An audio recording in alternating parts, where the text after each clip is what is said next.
Good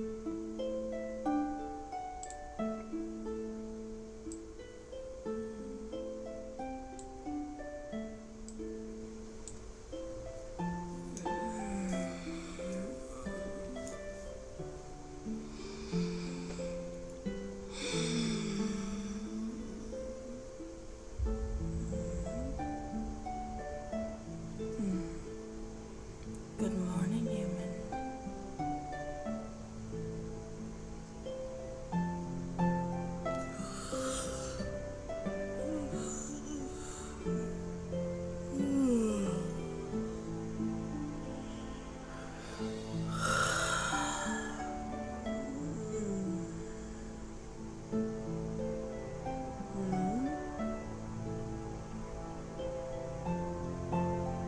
Thank you for inquiring. I slept quite well, actually. How did you sleep? You slept well as well. That is good to hear. It joys me greatly to know that you slept well, human.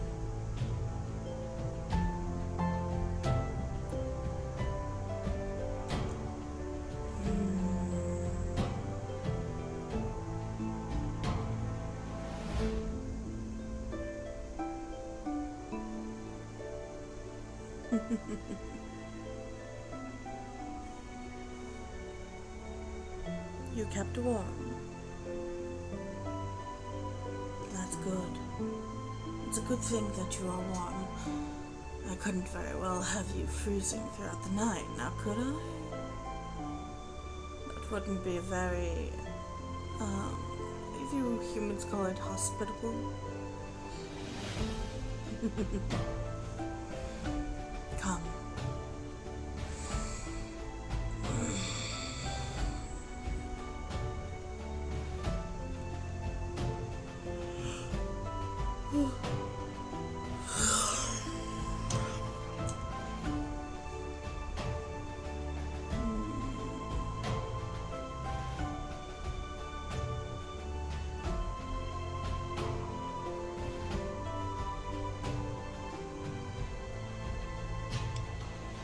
Seems there's a very nice day.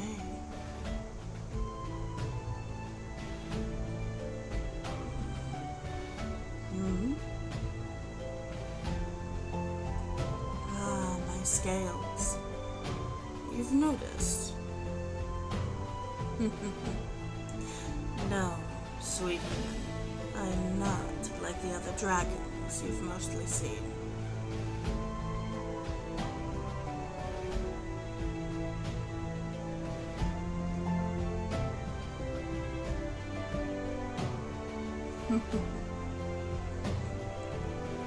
Well, surely the other dragons that you have seen have most likely been of other colors.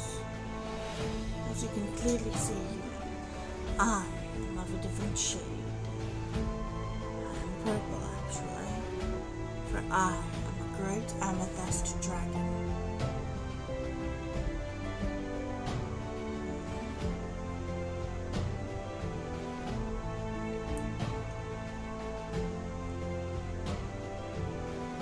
What do you mean you have not heard of my kind before?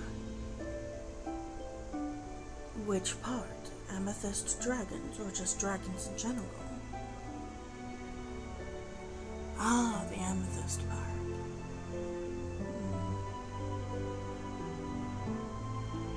I suppose that makes sense, human. Well, I could very well be the last of my kind. But I wouldn't know that for quite some time.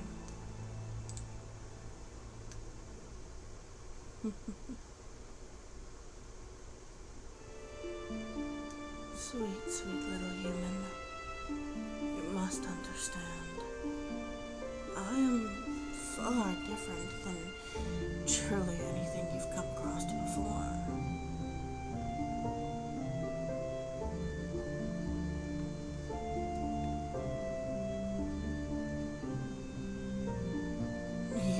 very inquisitive human, aren't you? Wanting to know so much.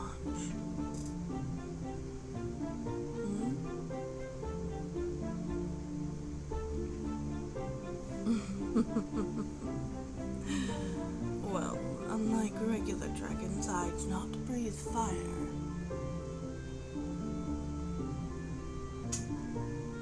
I breathe a purple fog called miasma, and this can daze and confuse your humankind.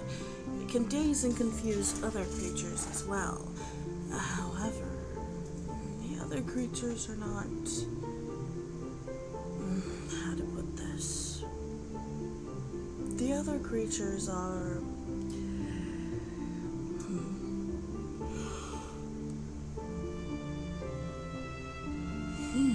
I suppose I don't quite know how to put it. Other creatures are more so not as affected. Well, humans are on the bottom of the food chain when it comes to such species like ogre and orc, and even most of the Fae are even higher and skilled than humans. Well, there is a reason for this, human.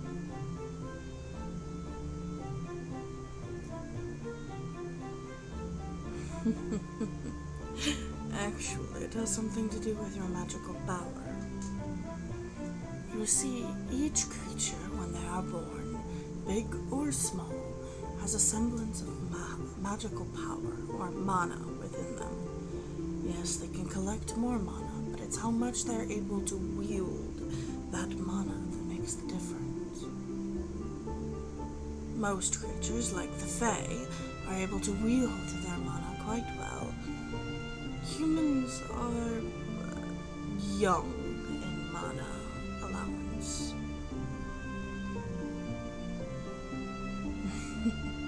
Means you have much to learn as a species. Dragons are not the highest, but we are among the topper ranks. It's more so the different types of dragons that hold different powers. You could say it's our affinity that determines our colors. I have an affinity for amethysts. You see, each dragon is born colorless. It is only after they discover their affinity that they gain their colors. For instance, a black dragon could be a dragon of the void, or even just a dragon of shadows. But a gold dragon is usually a dragon of light.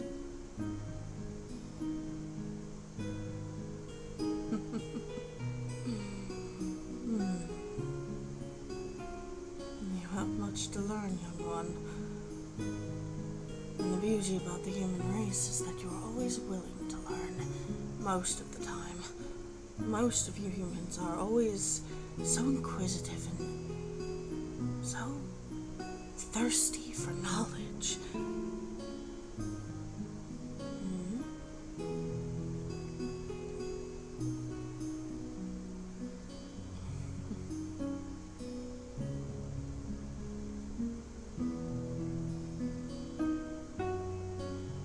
Yes, it is quite...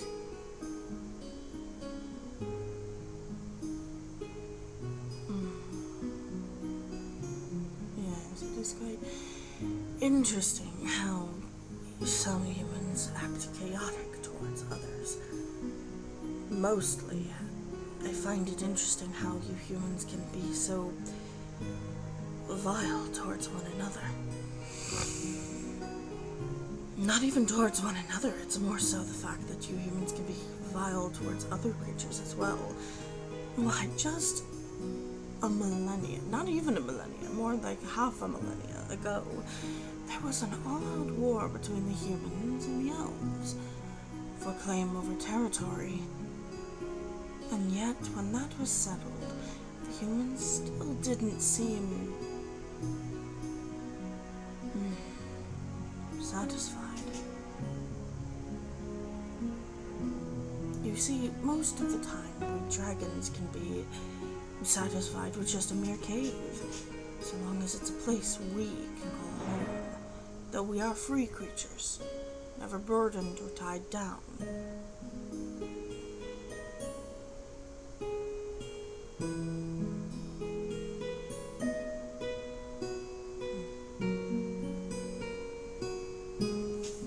Well, you also must understand that each creature, while they have their magical affinities, it's harder for some to control it.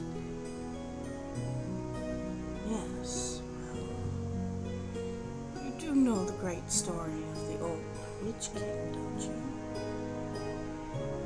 How he craved such power, and eventually, when he had successfully gained that power, it became his downfall.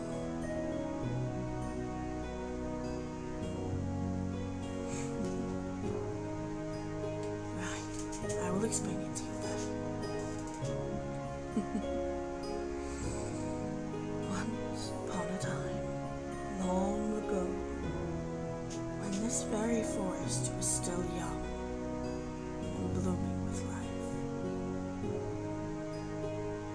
when humans were not so intent on destroying themselves or gaining power beyond their reckoning, there was a single solitary mortal, a human, who had fallen in love with power.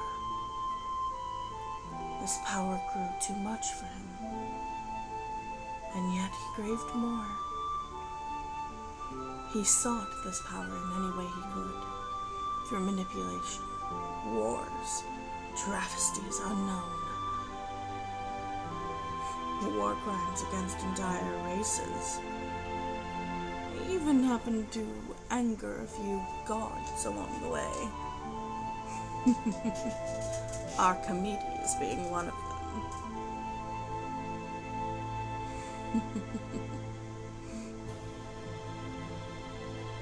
You know not of Archimedes? That will be a story for another time, young one. Now,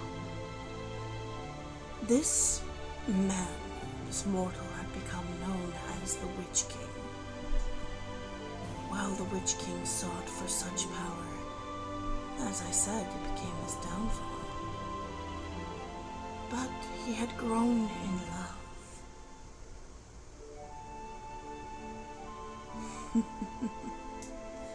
He had fallen for a young girl. But unfortunately, this girl was a fae. Long had relations stemmed between fae and humans, but this was forbidden. Well, humans have much smaller lifespan than we dragons or even fae. Yes. She had hair as red as fire, and eyes as green as any gem, any beautiful emerald you had ever seen. Her eyes were the purest green.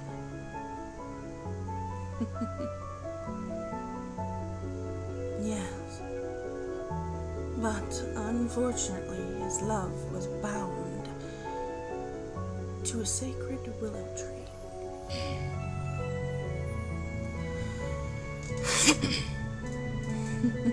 Yes, child. Oh, yes, I have yet to take my morning drink, so my throat is a bit tattered this morning. But on with the story.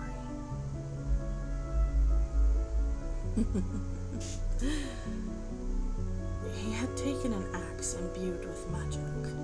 He thought by using said axe he could free his beloved from her ancient tree. So he took his axe and used it. He brought down the sacred tree, and as it crashed into the ground, he could feel the earth trembling and withering away behind him. But still, as his love cried on the ground, begging him to kill her, he could not. He took her hand and dragged her from her forest, far from her tree as it withered. They hadn't moved but a few feet outside of her forest. She collapsed. She had turned into a beautiful and bright flower that would bloom for a mere eve.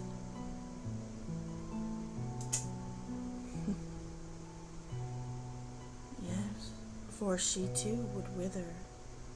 She would, of course, join her beloved tree.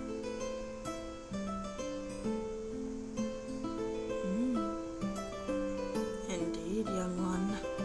But that is where the story gets interesting. At least to me, anyway. Mad with hunger for life and something that felt as wonderful as his beloved, he went insane. Something in him broke. His love for humanity and craving for living just disappeared, almost as if it too had died with his beloved. After it had so, he took what remained of his humanity and sought power. He tracked down an ancient lich. Under this lich's tutelage, he was able to gain such enormous and monstrous power that many began to call him a witch king. Yes, he fought battles and won them too, reduced entire kingdoms to ash and cinder. Nothing made him feel alive, and as he continued to go mad, other heroes arose. Because of this power, he was his own undoing. He thought he could anticipate anything that came his way, but in fact, child, sweet, sweet young human, he did not. But that is where the story continues, young one. Yes. He was in fact the one who ended his own life. The heroes who had arisen tracked him down to dispose of him and end his undesirable tyranny, to free the people who lived under his boot, and it was then that he ended his own life atop his castle. He had summoned a great and mighty lich dragon. A lich dragon is an undead dragon. He had used a dragon's corpse.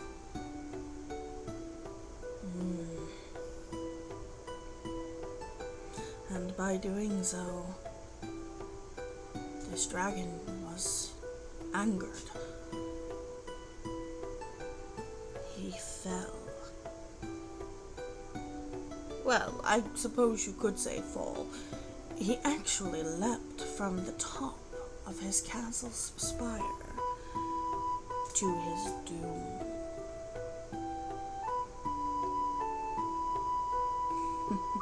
What happened to his castle? Well, some say it crumbled to ruins. Others say that his ghost still haunts those very grounds.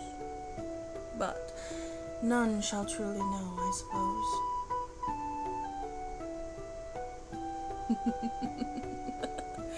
So very knowledgeable, young one. Yes.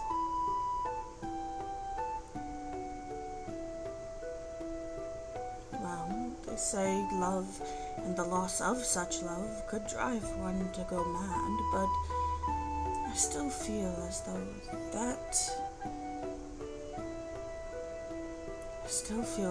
mortal was not in love, but merely craved the power his so-called beloved could give him. Fays are extremely strong, young one, and if one has a Fae within their favor, or is within the favor of a Fae, then they could be unstoppable, depending on how far that Fae is willing to go for them. But such power does not belong in the hands of mere mortals. Some mortals are, in fact, like children, playing with a new toy they've received from their parents.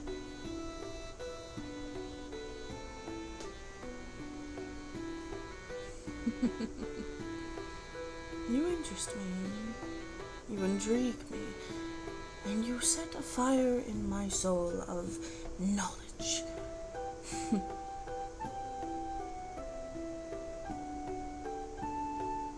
Yes. Fear not, young human. What do you mean? Why would you seek to stay here? Do you not have your own company to keep, your own humans? No? Orphaned? Oh.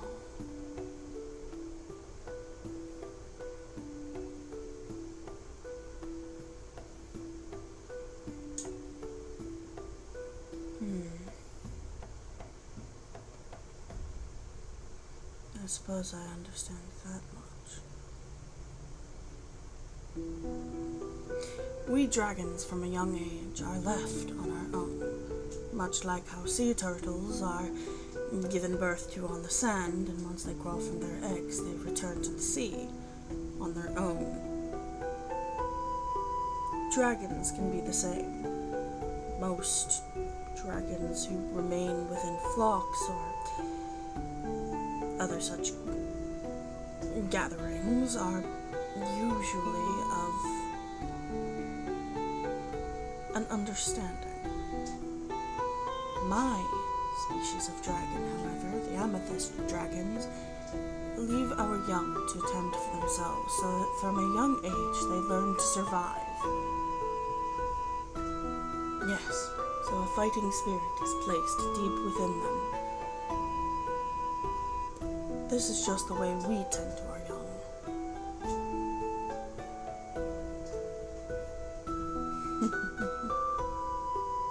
Worry not, human. I will not send you back to the other humans if you do not seek to go. You may stay here as long as you like.